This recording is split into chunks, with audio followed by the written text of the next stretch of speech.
Welcome back to Good Day State Line. January is the perfect time to reflect on what's going great in your world and then maybe what you could do a little bit better. Maybe you're working to be a better communicator in 2022, then you are in luck. Therapist and holistic health expert Coyote Joseph is here with us tonight. Hello. Michelle, thanks for having me. Yeah, we are so excited to talk to you. Communication is beyond important and something that I feel like we all lack, actually, the skills for communicating. Before we get to your tips, though, can you just tell our viewers a little bit about yourself? Yeah, so I'm a holistic healing expert. I have been studying healing and all different states of consciousness and how to reprogram your brain for success and set your mindset for success for the past 11 years. And communication is one of my very, very favorite topics.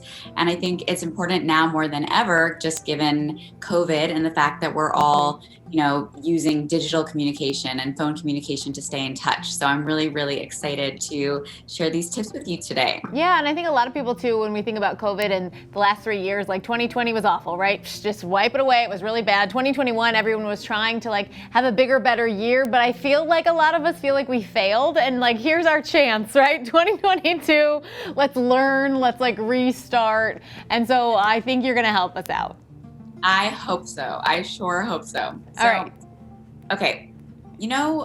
When you have something that you really need to share, but you feel scared or worried to communicate it because you feel like the other person might take it the wrong way or it's going to turn into a confrontation. And in that space, we decide that we're not going to actually share. We're just going to stay quiet and suffer through it and things kind of build and get worse. And the longer we wait, the harder things get and the harder it is to actually express ourselves. If you've had that experience, I think we all have, but just want to make sure that we're on the same page. Yeah, only 100 times. So yeah, I'm with you.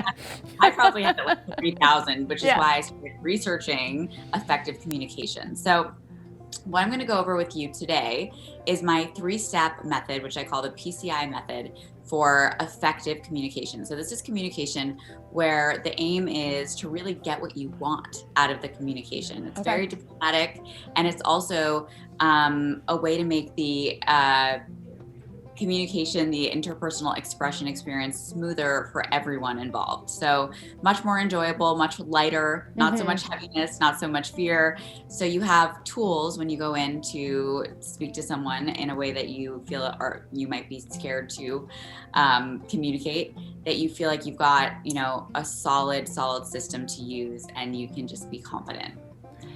So are you ready? I am ready.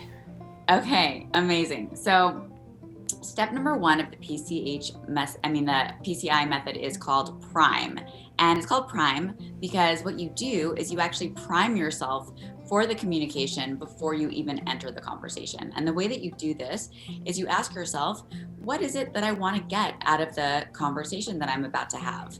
So, for example, if what you want is to express yourself in a way that's going to make it so that you and that other person can come together and get closer or repair something that you feel like is amiss in the relationship, the way you want to show up in the conversation is open and warm and receptive and friendly, right?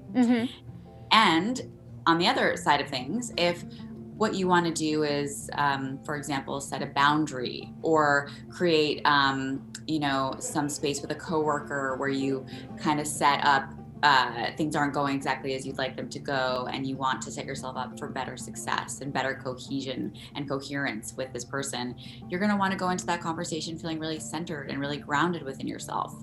So it's about deciding who are you going to be in this conversation that's going to result in you getting what it is you want. So that's P for PRIME, and that's step number 1. Okay, what's step number 2? Okay, any questions or? Yeah, okay. No, we're ready for 2. You're ready for 2, okay. Step number 2 is C, and C stands for curiosity. So this is where you go into the conversation, and instead of having already assumed what is going on with that other person, which we all do, it's just a human being thing, you're going to actually get curious and ask them, yesterday we had this, let's say yesterday something happened and you got your feelings hurt.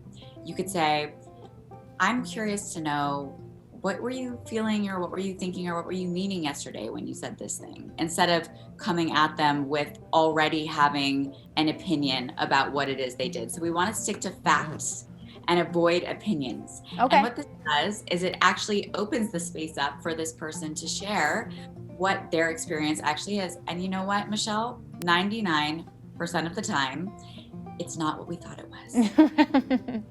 It's just not. And I have personally been mind blown, and also watched all of my clients be mind blown by the fact that 99% of the time I've made an assumption, which has gotten my feelings hurt, which is actually not at all what that person was intending to communicate or what they were intending to do. So this is the best way to communicate with someone so that they don't feel attacked, they don't feel under siege, and they're actually able to explain on their end what it is that happened from their perspective. And usually it clears up the problem right there and then, and you don't even need to go on to step 3. But what is step 3? Okay, so step 3 is the I in PCI, and this I stands for I statements. So when you communicate about how you're feeling to somebody, you don't ever want to say, you did this, you did that, and now I'm mad. You always want to say, keep the focus on you. So you in this context is I. So listen to the difference in these 2 sentences.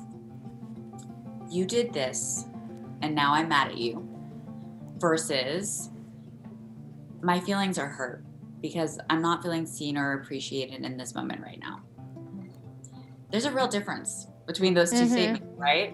One is going to immediately send the other person into a space of playing the defense, because nobody likes to be pinned down or told what it is that they're doing when likely they didn't even know they were doing that. And also, if they did know they were doing that, they're going to be even more defensive because they don't want to get caught, and it's going to bring up shame, and they're going to defend. But if you say vulnerably, I feel this way, and you just make it about you, then you're opening the space for that person to be sympathetic and compassionate. And that's really where human connection thrives, when we are in ownership of what it is that we're going through without having to make the other person wrong in the process. Well, thank you so much for all of your tips tonight. Let our viewers know where they can find you on social media, because I'm sure you're out there. I am out there. I am Coyote with a K-A. So KAYOTEJOSEPH, Coyote Joseph. At Coyote Joseph on Instagram, and my website is coyotejoseph.com. And this is really fun. I hope that your viewers get as much goodness out of these tips as my clients and I have. And thank you so much for having me. Awesome. Well, thank you so much too. We, of course, follow her on social media, follow us on social media, and we will be right back with Xavius Jewelers. We're getting you ready for Valentine's Day.